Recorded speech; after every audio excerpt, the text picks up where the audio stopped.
bom dia, oitavo B. Hoje é dia 28, né? Quarta-feira. Vamos continuar aí com o nosso conteúdo, pessoal. Na última aula, nós estávamos falando sobre tipos de reprodução, né? Então, nós vimos reprodução assexuada, que é aquela reprodução onde não envolve gameta masculino e feminino, né? Vimos aí que alguns tipos de reprodução, né? Algumas plantas, né? Por brotamento, também vimos que tem alguns insetos, né? Como abelha, formiga, que podem fazer a reprodução também aí assexuada, ou seja, sem envolvimento de gametas. E hoje nós vamos passar a ver aí a reprodução sexuada, tá lá na página 273, tá? Então, pessoal, ao contrário da reprodução assexuada, essa reprodução assexuada é o que envolve gametas, né? Gameta feminino, gameta masculino e tem a fecundação. Então, na reprodução sexuada são 3 envolvimentos, né? Gameta masculino, gameta feminino e fecundação, tá? Mas fecundação não é um gameta. Não é, mas se não houver a fecundação dos gametas, não há a reprodução. Por isso que fecundação faz parte quando eu falo da reprodução sexuada, tá? Nós sabemos aí, pessoal, que os gametas, né, que são as células sexuais, elas possuem metade, né, de cromossomos do que as células somáticas, né? Quando eu falo células somáticas, são as células que compõem todo o nosso corpo. E as células sexuais, elas são separadas, são os cromossomos, né? São os gametas, né? Que possuem metade, tá? Então, para que possa gerar um novo indivíduo, tem lá gametas masculino, onde vão passar para o novo indivíduo 23 cromossomos, e o gameta masculino 23, gameta feminino 23, dando 46 cromossomos e formando um novo indivíduo. É dessa forma que acontece a reprodução sexuada, tá? Uma das vantagens, depois que acontece a fecundação, pessoal, qual que é o processo? Aconteceu a fecundação, no momento da fecundação, o espermatozoide fecundou o ovócito, acontece a formação do zigoto, que é a primeira célula após a fecundação. Fecundou, aparecimento do zigoto, tá? Esse zigoto, pessoal, ele vai dar origem ao embrião. Como que ele dá origem ao embrião? Por divisão celular, tá? Então, através de divisão celular, esse zigoto dá origem ao embrião. Então, o zigoto é a primeira célula que é formada após a fecundação, tá? Fecundou, gerou o zigoto, certo? Uma das vantagens da reprodução sexuada, pessoal, é a variabilidade genética. O que significa variabilidade genética? A possibilidade de haver essa mistura de genes, né? E com isso, os geneticistas, né, que são aqueles cientistas que trabalham com genética, eles têm a possibilidade da cura de várias doenças, do melhoramento genético de espécies de animais, né? A gente vê aí o melhoramento genético na área da pecuária, na área da agricultura também a gente vê o melhoramento genético, né? Em termos das plantas, tá? Então, em várias áreas, tá? A variabilidade genética, ela é vantajosa, tá? E nós sabemos que nós aqui no Brasil há uma miscigenação muito grande, né? Uma mistura de raças muito grande. Então, nós temos uma variabilidade genética enorme. E aí, existem as vantagens e as desvantagens também, pessoal, tá? Vou dar um exemplo aí para vocês da desvantagem da variabilidade genética. Existe uma doença que é uma anemia, chama-se anemia falciforme. Por que falciforme? Porque essa anemia, ela deixa as hemácias do sangue no formato de uma foice, tá? As hemácias adquirem o formato de uma foice, certo? É anemia falciforme. Essa anemia, ela era diagnosticada somente em pessoas da raça negra. Somente os negros tinham a doença, a anemia falciforme. Não existia outro tipo de ser humano, sem ser o negro, que tivesse, né, que cientistas tivessem conhecimento de que tinha esse tipo de anemia. Isso há muitos anos atrás, né? Hoje em dia, não precisa ter, hoje em dia nós temos aí pessoas loiras que têm anemia falciforme. Isso é miscigenação genética, né? Por quê? Até quando eu me formei, pessoal, eu sou formada, eu fiz biomedicina na Unicamp, em Campinas, e quando eu fui defender a minha tese na faculdade, eu fiz em hematologia clínica. O que é hematologia? Doenças ligadas ao sangue, tá? E a minha tese eu defendi na anemia falciforme. E simplesmente a gente tem que, vocês vão passar por isso, tem uma bancada, né, que você tem que passar por aquela bancada e expor o que você vai colocar ali, né? E eu levei exatamente isso, anemia falciforme. Uma menininha loira, aonde na frente da bancada ali eu retirei o sangue dela, coloquei na lâmina, coloquei a lâmina no microscópio e todos da bancada foram e olharam ali no microscópio e viram que o sangue era realmente da menina, porque foi tirado ali, né? A menina loirinha, dos olhos claros, e as hemácias dessa criança todas em forma de foice, ou seja, com anemia falciforme, tá? Isso, pessoal, acontece devido à variabilidade genética, ou seja, antigamente, lá na época dos escravos, tal, somente eles tinham, né? Essa anemia veio lá da África, junto com os escravos, tá? Como a escravidão aqui no Brasil foi algo assim assustador, foi transmitido somente entre eles ali.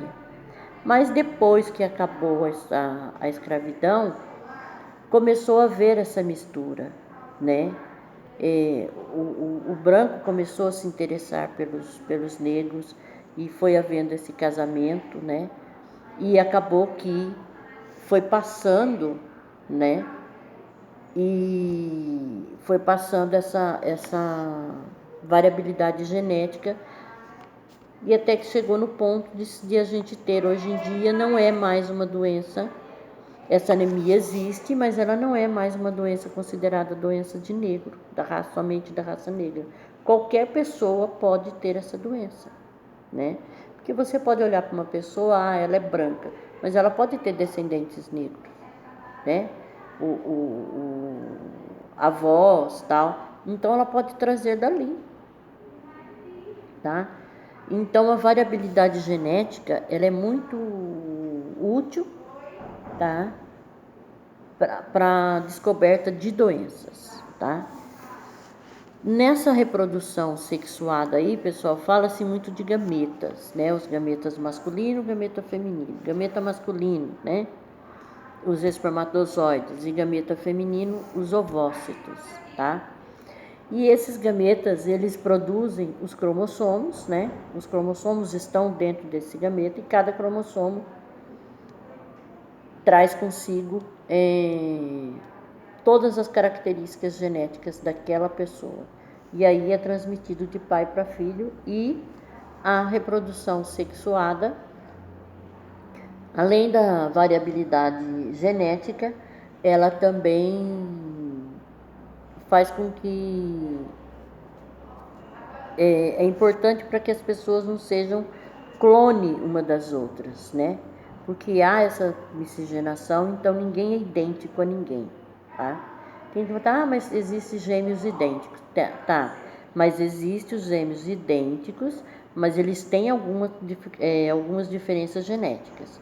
O fenótipo dele pode ser idêntico, mas geneticamente ele não é. Não existe um ser geneticamente idêntico ao outro, tá? Sempre tem uma diferençazinha. Se não for no fenótipo, falando em relação ao gene, né? Se não for no fenótipo, é no genótipo, tá? Vocês veem também pessoas que são muito parecidas com os pais, né?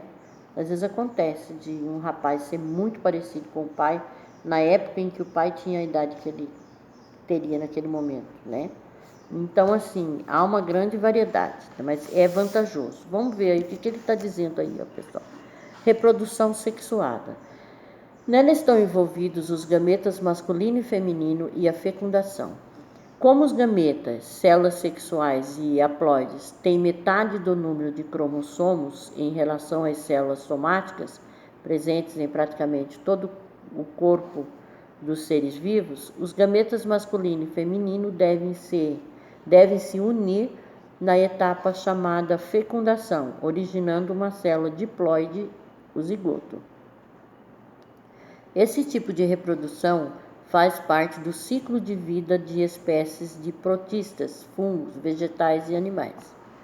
Uma grande vantagem da reprodução sexuada é que, como os gametas se unem, existe a complementação de materiais genéticos diferentes que vão originar indivíduos únicos e propiciar às espécies maior variabilidade genética. Entretanto, ocorre maior gasto de energia na reprodução sexuada, pois normalmente ela envolve a busca por parceiros reprodutivos e necessita de produção de gametas, processo normalmente mais demorado que na reprodução assexuada. Então tá aí, uma das desvantagens é o gasto de energia, né? Vamos ver o que ele está falando lá de gametas. Em muitas espécies de seres vivos, os machos produzem gametas masculinos, as fêmeas o gameta feminino. Geralmente apresentam dimorfismo sexual, ou seja, alguma característica, pode ser forma, cor, que diferencia machos e fêmeas. São exemplos os seres humanos e demais mamíferos, as serpentes e as aranhas e plantas como a amora e a araucária. Então, esses gametas aí, né, feminino, masculino, que diferencia eles aí, né, pode ser chamado de dimorfismo sexual, ou seja, as diferenças sexuais que existem, né. Chamamos de animais dioicos aqueles que apresentam sexos separados, masculino e feminino. Tem ali o exemplo do leão e da leoa, né? Sexo separado. E a melancia também é dioica, porque ela produz flores masculinas e flores femininas, tá? Tá dizendo aí, ó. O leão e a leoa são dioicos, ou seja, a fêmea apresenta um sistema genital distinto daquele que o macho tem. A melancia é monóica, pois o mesmo indivíduo produz flores masculinas e flores femininas, tá? Então, tem gente que acha que a flor não tem esse masculino e feminino, né? Mas tem, tipo a melancia aí, uma melancia interessa do tipo, ela vai produzir os dois tipos de flores, masculino e feminino, né? Então ela produz os dois gametas, então ela é monóico. O dioico quando são sexos diferentes, né? Tem um dimorfismo, tipo o leão e a leoa, o homem e a mulher, tá? Continuando aí. Os seres denominados monóicos têm ambos os sistemas reprodutores, isto é, são capazes de produzir gametas femininos e masculinos. Eles são chamados também de hermafroditas, sendo que alguns realizam autofecundação, como muitas plantas, ou fecundação cruzada, como a minhoca, que mesmo apresentando os dois sistemas reprodutores, precisa de um parceiro para se reproduzir. Então tá ali o exemplo ali, ó. Apesar de serem hermafroditas, as minhocas realizam fecundação cruzada. Ou seja, hermafrodita é aquele ser que possui o órgão masculino e o órgão feminino, tá? Mas mesmo assim, eles fazem uma reprodução cruzada, ou seja, tem que ter o macho e a fêmea, tá?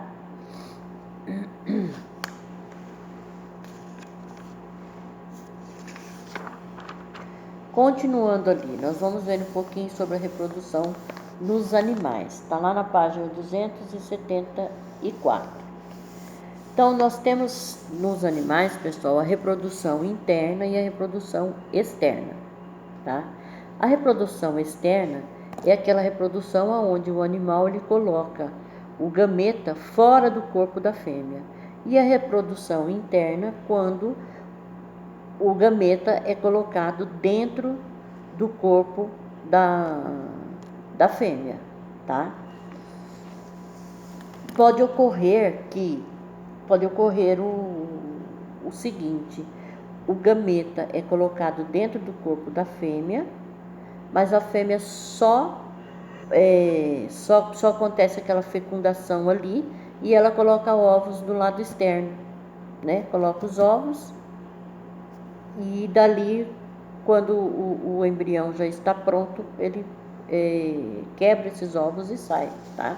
Também pode ocorrer. Um tipo de animal que tem a reprodução aí, uma fecundação externa, ali ó, o sapo, pessoal. O sapo, o que acontece? Ele abraça a fêmea. No momento que ele abraça a fêmea, ele deposita os ovos, deposita o gameta dele na água, e a fêmea também, e essa fecundação ocorre ali na água, ou seja, na parte externa. Esse é um tipo de fecundação externa, tá? Vamos ver o que ele está dizendo. A fusão do espermatozoide com o óvulo é denominada fertilização ou fecundação. Entre os animais, ela pode ser externa ou interna. Essas duas formas se diferenciam pela localização em que os gametas se unem. A fecundação externa ocorre quando a união dos gametas se dá fora do corpo da fêmea, em ambiente aquático ou terrestre úmido, para que os frágeis gametas não se desidratem e morram. Ela possibilita que os indivíduos produzam grande quantidade de descendentes, podendo chegar a mais de 20 mil em algumas espécies, o que favorece sua continuidade. Entre os animais cuja fecundação é externa, podemos citar esponjas do mar, ostra e diversas espécies de peixes e anfíbios. Então, um anfíbio é esse aí, ó, o sapo. Ele diz lá, ó, em espécies de sapos, os machos abraçam as fêmeas e ambos liberam seus gametas na água. Ocorre assim a fecundação no meio externo. Então, esses gametas, pessoal, essa fecundação de anfíbios acontece na água, porque senão vai ressecar o material. Esse material genético resseca, e aí os embriões vão morrer, tá? Eles desidratam e morrem, tá? Até mesmo o sapo, depois de adulto, né, pessoal, é fácil de desidratar, né? Se quiser matar um sapo, uma rã, você coloca ele dentro de uma gaiola totalmente aberta e deixa lá no sol o dia inteiro. Ele desidrata, que ele acaba morrendo de desidratação, né? Por isso que a gente não vê, a gente só vê sapo na rua quando chove, né? Porque tá bem úmido, eles atravessam a rua, ninguém vê no asfalto quente aí um sapo atravessando a rua, né? Tá, então a fecundação externa ocorre dessa forma, tá? Aí nós temos aí a fecundação interna. Tem um exemplo ali, ó, da joaninha.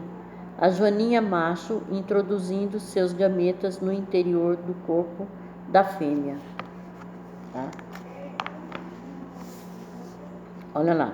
Em algumas espécies de animais, não é necessário que o ambiente em que ocorra a fecundação externa seja úmido, pois os machos conseguem produzir secreções capazes de manter os ovos úmidos durante o desenvolvimento dos indivíduos. Isso acontece, por exemplo, com rã da família Brevicipitidae, que produz cápsulas gelatinosas que protegem o embrião durante o seu desenvolvimento e o mantém hidratado.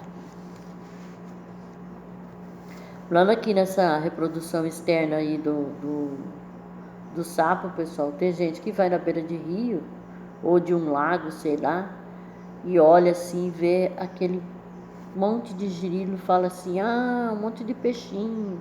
E aquilo ali não é peixinho, né, pessoal? É o sapo ali desenvolvendo.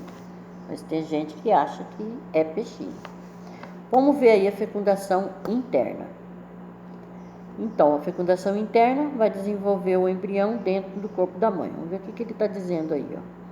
Ocorre no interior do corpo da fêmea quando o macho introduz nela seus gametas durante o acasalamento, normalmente por meio de um órgão copulador como o pênis. Assim, o encontro entre os gametas é favorecido, aumentando as chances de acontecer a fecundação e serem originados descendentes. No entanto, o número de descendentes gerados é limitado, como é o caso dos mamíferos, cujas espécies, em geral, não são capazes de originar mais que 30 embriões por gestação. Esse tipo de fecundação ocorre em mamíferos, aves, répteis, insetos, entre outros. Aí tem uma curiosidade aí, ó, que ele está falando lá. É verdade? Entre os seres vivos, quando a fecundação é interna, é comum que o macho introduza seus gametas na fêmea. Entretanto, em algumas espécies não é exatamente isso que ocorre. Por exemplo, os cavalos marinhos machos engravidam no processo de reprodução. Verdade ou mito? Será que o cavalo marinho engravida, pessoal? Na realidade aí, pessoal, é verdade e é mito. Os dois ao mesmo tempo. Por que eu digo que é os dois ao mesmo tempo? Porque na realidade o cavalo marinho ele tem uma bolsa, tá? E ele deposita o gameta dele dentro dessa bolsa. A fêmea também deposita o gameta dele dentro dessa bolsa. E aí ocorre a fecundação ali dentro dessa bolsa, né, que o macho carrega. Dentro dessa bolsa, do lado externo do macho, tá lá a bolsinha dele lá. A fêmea vai e coloca o gameta dela, o macho vai e coloca o gameta dele, tá? Ocorre a fecundação e esse zigoto vai ficar ali até se desenvolver. Mas tem alguns cientistas que dizem o seguinte, que isso daí não quer dizer que o cavalo marinho engravide. Por quê? Porque o ato de engravidar só acontece para os seres que possuem útero, e o cavalo marinho não tem útero, mas é dentro do cavalo, dentro da bolsa do cavalo marinho, que o embrião se desenvolve. Então tem cientistas que dizem que isso é verdade e outros dizem que é mito, por isso que é mito e verdade ao mesmo tempo, tá? Pessoal, nós vamos ver aí o desenvolvimento do zigoto nos animais. Então, nós vamos ver aí esse desenvolvimento desse zigoto. Esse zigoto aí, pessoal, eles podem se desenvolver de 3 tipos, tá? Eles são, na realidade, o desenvolvimento dos zigotos são classificados em 3 tipos: os vivíparos, os ovíparos e os ovovivíparos. Nós vamos ver como que é esse desenvolvimento desse zigoto em cada uma dessas etapas aí, isso na nossa próxima aula, tá, pessoal? Então, por hoje é só isso. Fiquem com Deus, beijo a todos.